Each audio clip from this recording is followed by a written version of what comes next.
Hi there. So today we're going to talk about a line of junction notice, which is a party wall notice under the Party Wall Etc. Act 1996. So you may have seen one of these or heard of these if you are either planning to build, let's say, an extension, side extension, rear extension, or building a garden wall on the line of junction, or if you are on the receiving end of one from your neighbor. So this is a line of junction notice. It's typically only one page, which makes it probably the simplest party wall notice that can be served. A few things about it. It's something which you can get online. There's quite a few templates floating around, or you could use something like this. Right, so I'm just going to explain how to fill it out. It's very simple and should probably take you about 10-15 minutes to fill out if so long. So at the top here, we've got line of junction notice, and then here we have that this notice falls under the Party Wall Etc. Act 1996 and is within section 1. Now, one of the most important things you need to do is here. So what you need to do is for your property and for your neighbor's property, you need to make sure you have, well, you don't need to have it, but it's usually the go-to source for surveyors, a title register. And on that title register, it should say who owns the respective properties.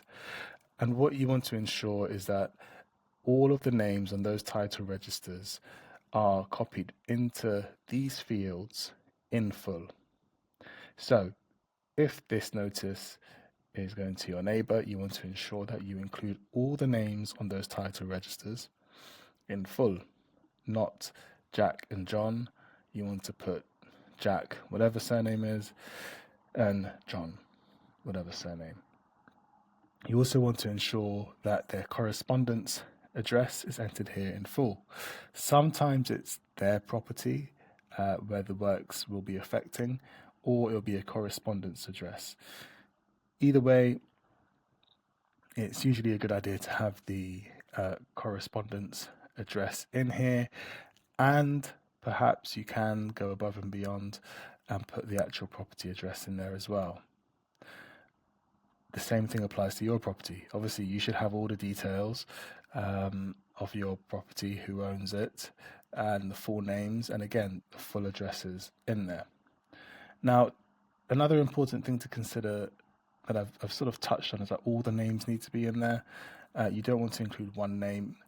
You need to include all the parties, because someone could say, oh, I didn't receive this notice, if you didn't include their name on it, in which case it could invalidate the notice. Equally, if there's spelling mistakes, completely different names, it could invalidate the notice. Now, to get these title registers, you can get these from, I think it's landregistry.gov. .uk, and you can download what's called a title register. It's about £8 to buy, and you can get it instantly, so you don't have to wait for it. But download it, buy it, download it, keep it on file, and obviously populate these fields here. Now, what this next section is saying is that as the owner of building owner's property address, which adjoins your premises, known as adjoining owner's property address, hereby serve you with notice that in these fields, you specifically want to make sure that these are the properties which are affected by the works. So namely, the property where the works are happening and the adjoining property which will be affected by the works. It is not the properties on any correspondence address. So just ensure that these are the actual properties subject to the works and being affected by the works. So it goes on to say, hereby serve you with notice that under section 1.5 it is intended to build on the line of junction of the said lands a wall wholly on my or our own land.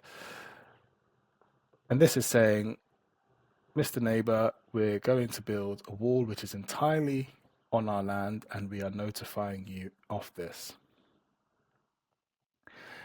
the next sentence says, it is intended to commence the works when 1 month notice period has run or earlier by agreement.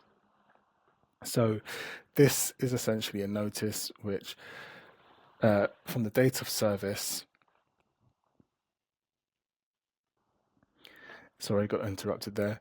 This is a notice that has a 1 month notice period. So after 1 month expires, you can commence those works unless you agree with the neighbours otherwise that you can start sooner.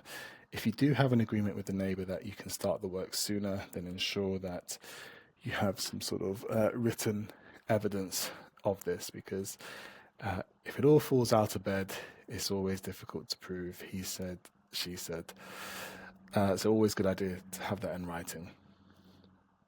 Now, under the Act, you are also entitled to access onto your neighbour's property to carry out these works, as long as you notify them under Section 8. So you say, under Section 8, it is intended to access your land in order to facilitate the above works after expiration of the statutory 14-day notice period commencing on the date herein. So what this is basically saying is that I intend to access your property under Section 8 of the Act. Here's 14 days notice that I intend to access your property to build that wall. Now, it's only to do those works. It's not to do other work. So if you decide to do some other type of works from your neighbour's property, then you don't have automatic permission. To do that, you have to get that agreed separately. But then the Act does allow you onto a neighbour's property to build a wall on the line of junction. Now, it doesn't mean that you can do whatever you want from your neighbour's property, as you are ultimately responsible for any damage caused to their property. So the neighbourly thing to do would be to provide, well, to meet them, to discuss the works, discuss access, how you're going to protect their property, so that you're able to build this wall.